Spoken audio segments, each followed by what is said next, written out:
fresh blanket of snow covers the valley. But as we head into the overnight hours and into the morning, could we run into some troubles on the road if temperatures begin to drop? For the latest conditions and what we can expect, let's turn it right over to meteorologist Robert Hahn. Robert?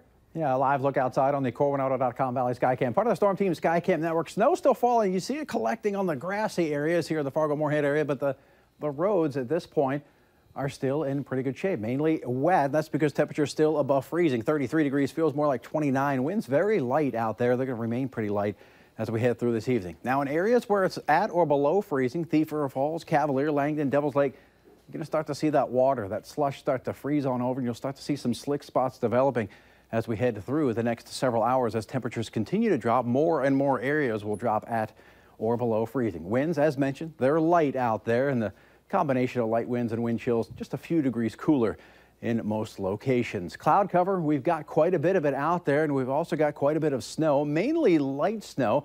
That continues to make its way off towards the east. It's dissipating off towards the west. This activity will continue to slide off towards the east, and the area will generally shrink as we go through time. Across the northern valley, that's where we're seeing the steadiest snow, just east of the Michigan area through Grand Forks, the Crookston area, Thief River Falls, New Folden.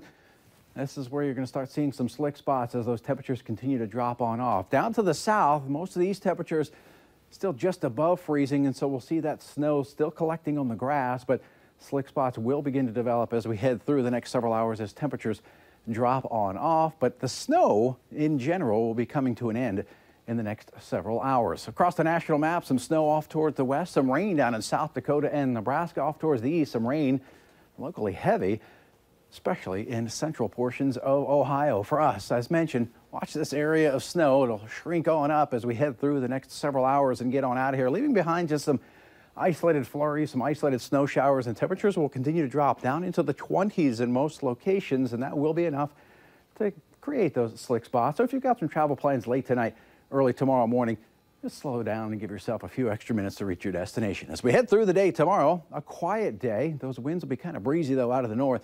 High temperatures in the 30s throughout the region. How much snow are we talking about? Well, not a whole lot, and that 1.1 is probably just to the north of the Fargo area. I don't think we get much more than we've already got as we head through the next several hours. Here in Fargo, we'll start off your Thursday in the mid-20s. By lunchtime, not much of a warm-up, only into the lower 30s. Later on in the day, we'll see those temperatures getting into the upper 30s. It's going to feel a touch colder than that with those breezy north winds. Picture of the day, the end of the corn harvest in Amaretto.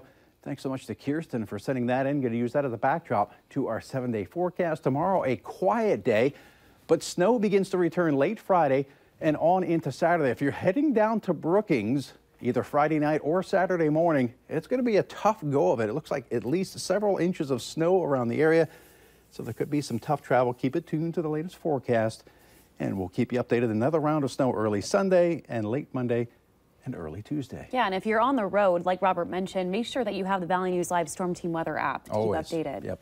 All right, thank you. New for you now at 9, a West Fargo man is facing several charges after leading police on an almost hour-long chase that reached speeds of up to 105 miles per hour in a stolen vehicle. The North Dakota Highway Patrol says they tried to stop a car on I-29 after a gas drove off, was reported in Hillsboro. The driver then led troopers on a chase through Trail and Cass counties on gravel roads in the interstate. The driver was finally stopped when troopers performed a pit maneuver about 2 miles west of Harwood. 36-year-old Thomas Hipschman Jr. was arrested and faces charges of possession of stolen property, fleeing law enforcement, driving under suspension, and theft of fuel. He also had multiple outstanding warrants. They say charges are also pending against a 32-year-old female passenger. Here's another reason why parents should be keeping an eye out on how their teenagers are acting. There's a rumored challenge on social media that's having an impact on teens' mental health and well-being. Valley News Team's Molly Casey looked into the 48-hour challenge and then talked with a local psychiatrist to help you out. The 48-hour challenge is just the latest in the string of dangerous games. The rumored game rewarded teens for the amount of panic they were able to create by disappearing for 48 hours without a trace. Before that, there was another social media trend that led to multiple tragic teen deaths. The Blue Whale Challenge asked teens to complete a list of tasks, with the final challenge being to commit suicide. A local clinical psychologist explained to me what to watch out for in your teen. Any significant behavioral changes, increased isolation, increased sleep, changes in weight that are sudden and severe, I guess you just have to question why that would be the case. And there's always counseling available to help kids get through those rough years. Dr. Moe also says the brain continues to develop until we are in our 20s, so children and young adults tend to make impulsive decisions due to strong emotions and the need to feel accepted. All right, thank you, Molly. If you're looking for more information about what to watch out for in your teen or just how to talk about social media dangers, we've got links to more information posted with this story on our website at valleynewslive.com. Today went well at the Thief River Falls High School. This despite a potential threat causing many students to stay home. Extra security measures were taken at Lincoln High School just in case. Children's safety at school is a concern of many parents.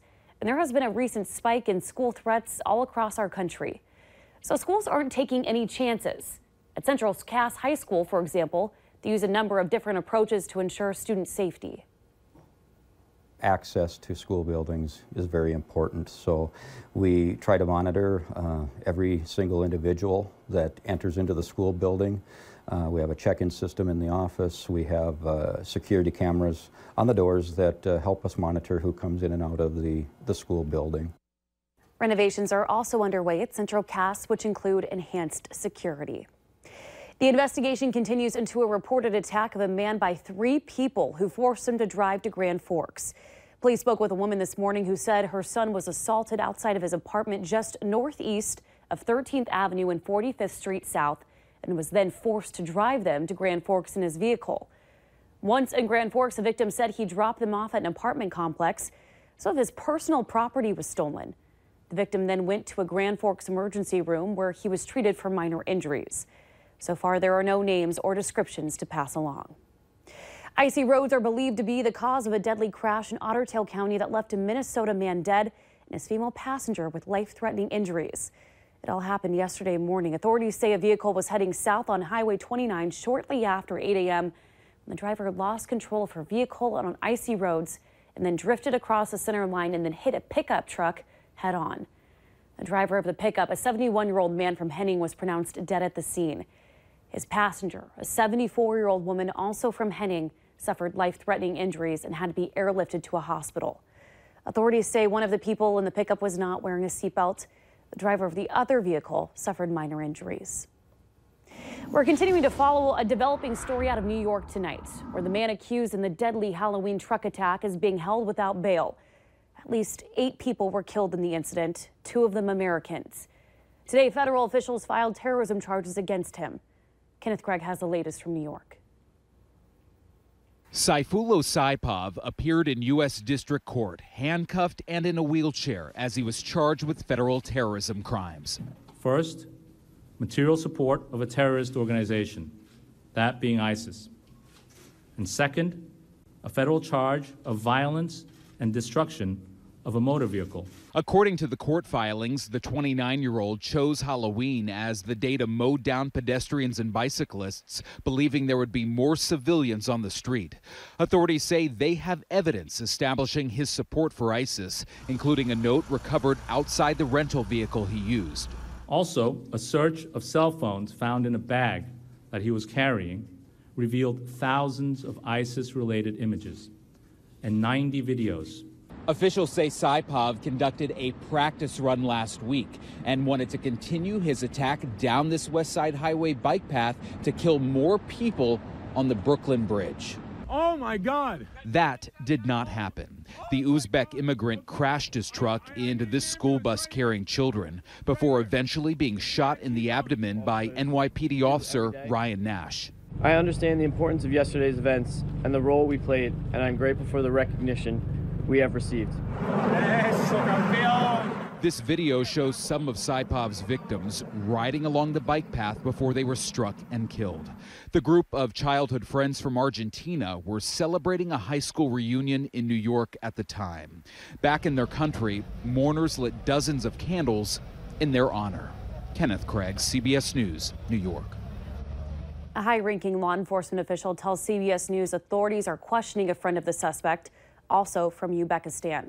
At this point, they say there is no evidence linking the friend to the Halloween attack. Right around this time each year, more than 1 billion pounds of pumpkins begin to rot in trashes across the country. But Clay County is trying to reduce its pumpkin footprint by setting up multiple recycling bins in Moorhead and surrounding cities. The pumpkins are brought to Doubting Thomas Farms just outside of Moorhead, and when they're turned into compost, and then they're used as fertilizer. This is the fourth year, and in the last 3 years, we've collected over 63 tons of pumpkins. If you want to see the full story, along with a list of places to dump your pumpkins, head to our website and click on this story. We're getting a look at just some of the internet ads linked to Russia. Some say divided our country. We're going to dive deeper into the investigation still ahead tonight.